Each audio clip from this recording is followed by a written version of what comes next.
প্রিয় দর্শক, কেমন আছেন? আশা করি ভালো আছেন। তো আজকে আমরা ত্রিকোণমিতির অঙ্ক করব। তো তার আগে বলে রাখি যে ত্রিকোণমিতির উদাহরণের অঙ্ক টোটালি শেষ। আর আজকে আমরা ত্রিকোণমিতির অনুশীলনের অঙ্ক শুরু করব। তো আমি প্রথমে বলেছিলাম যে অনুশীলনের যেগুলো মোস্ট ইম্পর্টেন্ট সেগুলো আমরা আগে শেষ করব, তারপর অন্যান্য অঙ্কগুলো শুরু করব। কারণ আমার অনেক স্টুডেন্ট যারা দেখে তাদের আসলে কিছু কিছু অঙ্কের সমস্যা রয়েছে, তো সেই অঙ্কগুলো আসলে আগে শেষ করতে হবে। তাদের পরীক্ষার সামনে এরকম স্টুডেন্ট আছে আমার। তো চলুন শুরু করি। আর আরেকটা কথা, যারা নতুন রয়েছেন অবশ্যই চ্যানেলটি সাবস্ক্রাইব করে পাশে থাকবেন। বলেছে এবিসি সমকোণী ত্রিভুজের বি কোণ হচ্ছে সমকোণ, tan a ইকুয়াল হচ্ছে √3 হলে √3 sin a cos a equal হচ্ছে 3/4 এর সত্যতা যাচাই করো।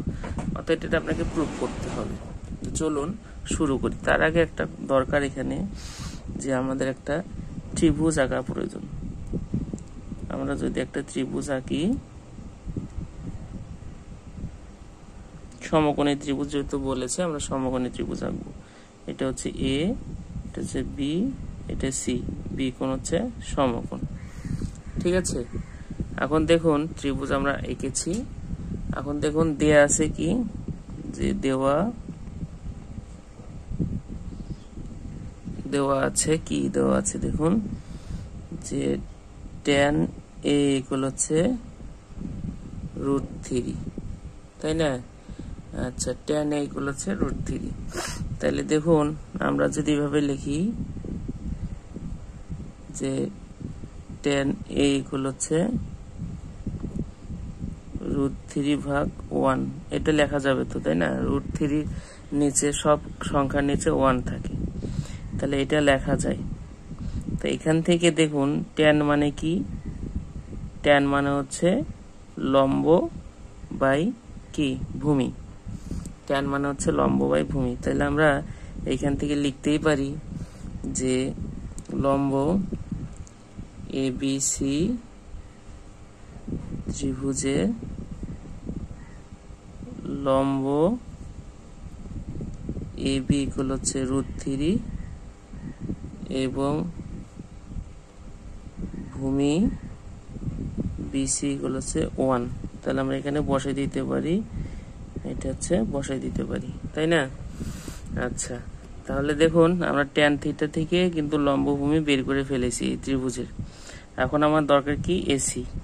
তাহলে যেহেতু এটা কি সমকোণী ত্রিভুজ, পিথাগোরাসের সূত্র থেকে আমরা কি পাই দেখুন, বলুন তো যে এবিসি সমকোণী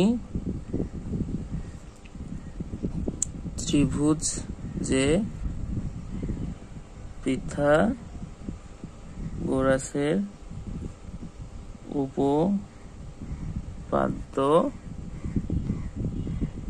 অনুযায়ী কি, মানে এত মানে যে আপনারা যদি লিখতে খুব প্রবলেম হয় তাহলে ডাইরেক্ট দিবেন যে এবিসি ত্রিভুজে দিয়ে লিখতে পারবেন। আপনাদের আমি ডিটেলসটা করাই দিচ্ছি, হ্যাঁ।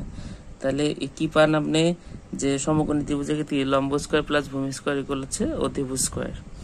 তাহলে আমরা লিখতে পারি, আমরা যেহেতু অতিভুজ বের করব আমরা লিখতে পারি কি, অতিভুজ, আমি কিন্তু ডিটেলস করে দিচ্ছি, হ্যাঁ। অতিভুজ স্কয়ার ইকুয়াল হচ্ছে লম্ব স্কয়ার প্লাস হচ্ছে ভূমি স্কয়ার।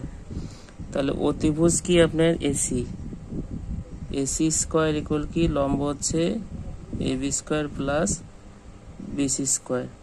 যদি আমরা এখানে মান বসে দিই তাহলে √3 স্কয়ার প্লাস হচ্ছে 1 স্কয়ার। তাহলে কি আসতেছে, AC equal AC square equal আসতেছে তাহলে আপনার যে 3 + 1 ইকুয়াল হচ্ছে 4। অতএব হচ্ছে এসি ইকুয়াল তাহলে আসতেছে √4 ইকুয়াল হচ্ছে 2, তাই না?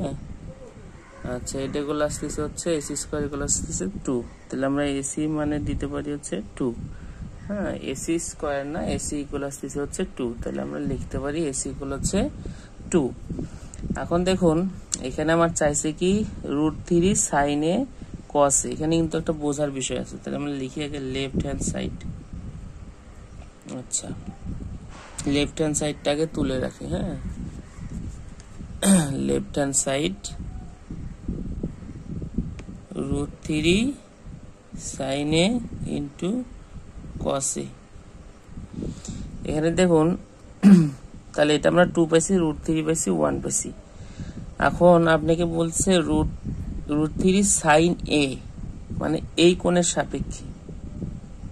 ঠিক আছে, তাহলে কোন কোণের সাপেক্ষে বলতেছি যে হচ্ছে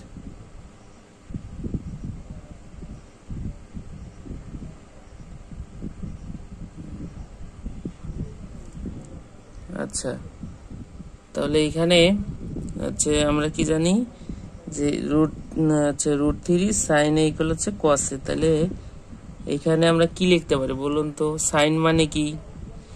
সাইন মানে হচ্ছে সাগরে লবণ অনেক। ঠিক আছে, সাগরে লবণ অনেক, তার মানে কি লম্ব ভাগ কি অতিভুজ। সাগরে লবণ অনেক, মনে রাখবেন। তাহলে সাগরে লবণ অনেক মানে কি? সাইনের সমান আমরা লিখতে পারি সাগরে লবণ অনেক, লম্ব ভাগ হচ্ছে অতিভুজ। তাহলে কি √3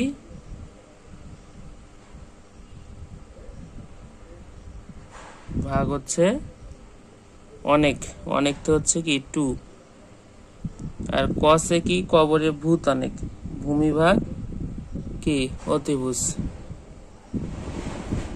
এই যে হাফ। তাহলে আমরা কি জানলাম যে সাগরে লবণ অনেক আর হচ্ছে কবরে ভূত অনেক। এটা আমরা সূত্রে পেয়ে যাবেন। এটার মানে কি?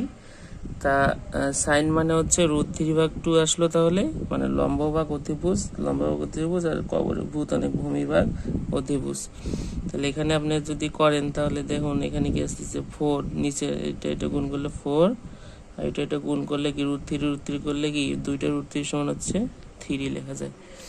দেখুন এখানে কিন্তু 3/4 আছে, এটা হচ্ছে রাইট হ্যান্ড সাইড প্রুফড। এই ছিল মূলত হচ্ছে আপনার হচ্ছে ওই 5 নম্বর অঙ্ক। তো অঙ্কটা ইম্পর্টেন্ট, আপনারা অবশ্যই দেখে নেবেন। আমরা পরবর্তীতে আরো অঙ্ক করব। ঠিক আছে, সবাই ভালো থাকবেন, সবার জন্য শুভকামনা।